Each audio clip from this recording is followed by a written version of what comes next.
Good morning! Welcome back and thank you for watching for this vlog. Another transaction na naman tayo. At natapos na natin bago matapos ang katapusan ng May and successful ang lahat ng mga payment natin. Every day, every month, and every week tapos na po siya.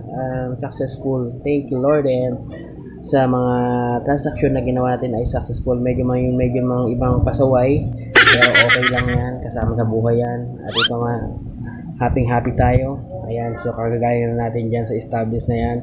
So hindi natin pwedeng sabihin kung tayo nagbayad, pero okay lang yan, at least yan.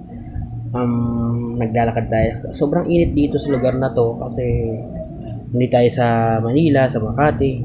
Yan, sobrang init. Kailangan mo dala ng payong kasi pag hindi ka nagdala ng payong at sobrang init talaga, tagos yan sa ulo mo. Kung high blood ka, malamang tataas yung dugo mo at sisirit pa yan. Okay, so naglalakad tayo ngayon dyan dito sa JP Rizal Avenue, Barangay Banacod yan. Straight lang natin yung kabila niyan, doon at pwede sasakay ng Makati City, Makati Avenue yan, sakayan yan. So nilalakad natin yan, mga 15 minutes ang lakad, sakayan ng jeep.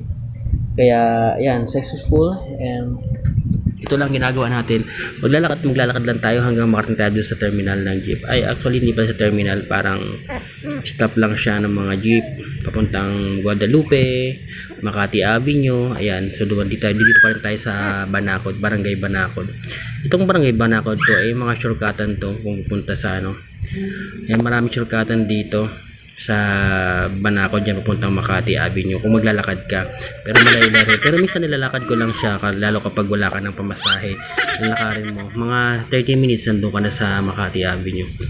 Pero kung hindi mo alam, talagang malalayuan ka.